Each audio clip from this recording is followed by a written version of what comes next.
ان کو کمانے کے لیے عبادات کے اندر جان پیدا کی جائے، عبادات میں روح پیدا کی جائے، نفلی عبادات کا بھی اہتمام کیا جائے، گناہوں سے بچا جائے، تب یہ فضیلت والا عشرہ ذی الحج کی ساری فضیلتیں، سارا اجر ہم سب کو نصیب ہوگا۔ حضرت ابو ہریرہ رضی اللہ تعالی عنہ عشرہ ذی الحج کے حوالے سے کیا روایت فرما رہے ہیں؟ عن ابی ہریرہ رضی اللہ تعالی عنہ انہ قال، ابو ہریرہ رضی اللہ تعالی عنہ روایت فرماتے ہیں، کہتے ہیں قال رسول اللہ صلی اللہ علیہ وسلم ما من ایام احب الی اللہ ان یتعبد له فیہا من عشر ذی الحج، فرمایا کوئی دن ایسا نہیں ہے کہ اس میں اللہ کی عبادت کی جائے اور وہ عبادت اللہ جل شانہ کو عشرہ ذی الحج میں کی جانے والی عبادت سے زیادہ محبوب ہو۔ اللہ کو سب سے زیادہ کون سے دنوں میں کی جانے والی عبادت محبوب ہے؟ فرمایا ما من ایام احب الی اللہ ان یتعبد له فیہا من عشر ذی الحج، فرمایا کوئی دن ایسا نہیں ہے کہ اس میں کی جانے والی عبادت اللہ کو زیادہ محبوب ہو عشرہ ذی الحج میں کی جانے والی عبادت سے۔ دیگر روایات کو ساتھ جوڑیے تو صحیح مفہوم سمجھ آئے گا۔ رمضان کے بعد، رمضان کے علاوہ دیگر مہینوں میں جتنی بھی عبادت کرو، جتنے نیک اعمال کرو، ان کا اجر کم ہے، اور عشرہ ذی الحج میں، ذی الحج کے پہلے 10 دنوں میں، 10 راتوں میں کی جانے والی عبادت نیکی کا اجر اور ثواب زیادہ ہے، جیسا آپ نے حدیث کے حوالے سے سن لیا۔ اللہ کے نبی نے فرمایا یعدل صیام کل لیلۃ منہا بصیام سنہ، عشرہ ذی الحج کے ہر دن کے روزے کا ثواب 1 سال کے روزہ رکھنے کے برابر ہے۔ کیا فرمایا؟ یعدل صیام کل لیلۃ منہا بصیام سنہ، عشرہ ذی الحج کے ہر دن روزہ رکھنے کا ثواب 1 سال کے روزہ رکھنے کے برابر ہے۔ اور فرمایا وقیام کل لیلۃ منہا بقیام لیلۃ القدر، عشرہ ذی الحج کے 10 راتوں میں سے ہر رات عبادت کرنے کا ثواب، اجر لیلۃ القدر میں عبادت کرنے کے ثواب کے برابر ہے۔ ہاں اگر دل میں ایمان ہے نا، اس حدیث کو سننے کے بعد خوشی سے جھوم جانا چاہیے۔ اللہ کے نبی نے کیا فرمایا؟ ان دنوں میں ہر دن کے روزے کا ثواب 1 سال روزہ رکھنے کے برابر ہے۔ 1 سال روزہ رکھ سکتے ہے کوئی؟ کتنا مشکل کام ہے، کتنا مشکل۔ ہم ایک رمضان کے مہینے کے روزے رکھتے ہیں، سر چکرا جاتے ہیں۔ یہی مطلب ہوتا ہے فضیلت زمان کا، کہ فضیلت زمان میں تھوڑے سے عمل پر اللہ زیادہ اجر دیتے ہیں۔ ہر چیز کا ایک سیزن ہوتا ہے نا، سیزن میں ریٹ اچھا لگتا ہے، سیزن گزر جائے بعد میں وہ چیز نہیں بکتی، اور وہ قیمت، وہ ویلیو اس کی نہیں رہتی۔ ایسے ہی نیکیوں کے بھی مختلف سیزن ہیں۔ سب سے بڑا سیزن رمضان میں لگتا ہے، جس میں نیکی کا اجر بڑھا دیا جاتا ہے۔ پھر ہر جمعے کی رات کو یہ نیکیوں کا سیزن لگتا ہے، نیکی کا اجر بڑھا دیا جاتا ہے۔ پھر عشرہ ذی الحج میں یہ نیکیوں کا سیزن لگ گیا کہ 1 روزے کا اجر ثواب 1 سال کے روزے کے برابر، اور ہر رات کو عبادت کرنے کا ثواب لیلۃ القدر کے ثواب کے برابر ہے۔ محروم کوئی نہیں ہے۔ محروم وہ ہے جو بے قدرہ ہے، جو بے طلبہ ہے، جس میں دین کی طلب نہیں ہے، جس میں اللہ کو راضی کرنے کی طلب نہیں ہے، اللہ کو راضی کرنے کا شوق نہیں ہے، اللہ کی ناراضگی کا خوف نہیں ہے۔ وہ آدمی بڑا بدبخت، بڑا بد نصیب ہے، اس کے لیے ہلاکت ہے۔ جسے اللہ کے رضا کا شوق نصیب ہے اور اللہ کی ناراضگی کا خوف نصیب ہے، اس کے لیے ہر لمحہ لیلۃ القدر ہے، ہر لمحہ لیلۃ القدر ہے۔ زاہد تو کیا جانتا ہے شب قدر کے نشان، ہر شب قدر ہے اگر تو ہے قدردان۔ اگر انسان قدردان ہو اور ہر لمحے کو قیمتی جانے، قدر کرے، کمانے کی کوشش کرے، ہر لمحہ لیلۃ القدر بن جاتا ہے۔ لیکن اگر لیلۃ القدر ایک نہیں 100 سال آپ کو نصیب ہوتی رہی لیکن قدر نہیں ہے، دل کا برتن الٹا رکھا ہوا ہے، ہاں کمانے کا شوق نہیں ہے، رب کی ناراضگی کا خوف نہیں ہے، لیلۃ القدر آئیں گے گزر جائیں گے، عشرہ ذی الحج آتے رہیں گے گزرتے جائیں گے۔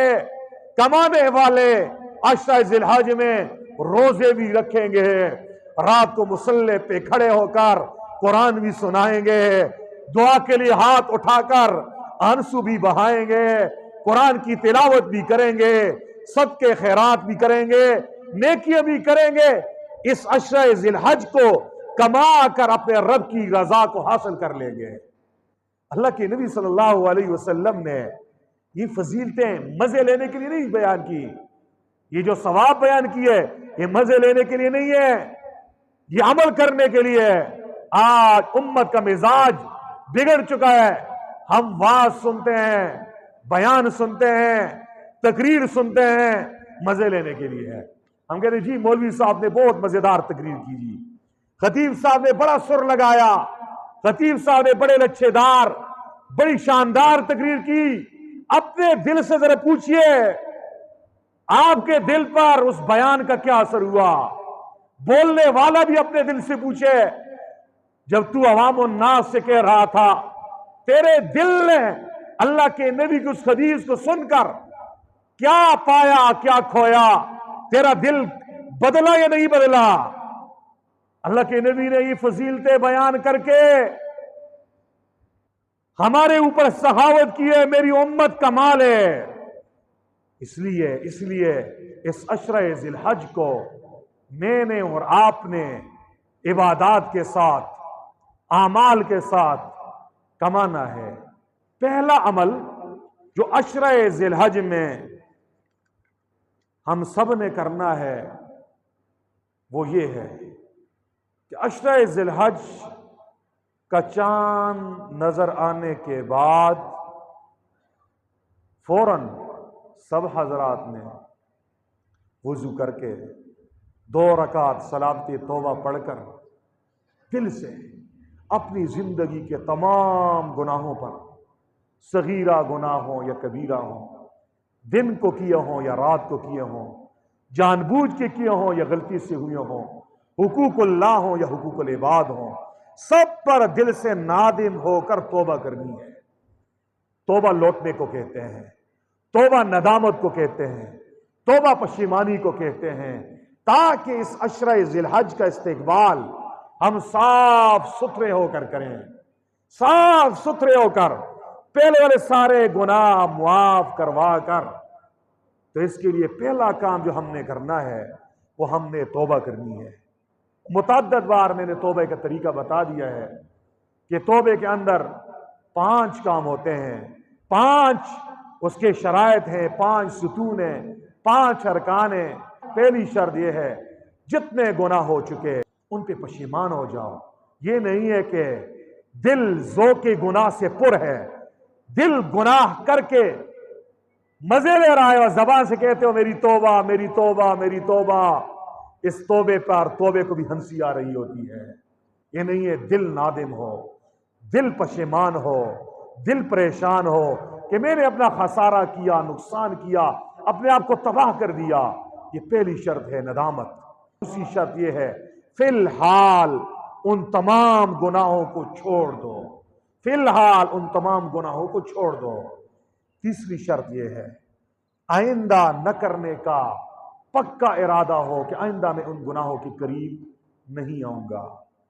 چوتھی شرط یہ ہے اگر حقوق اللہ رہ گئے ہیں تو ان حقوق اللہ کی قضا شروع کر دو،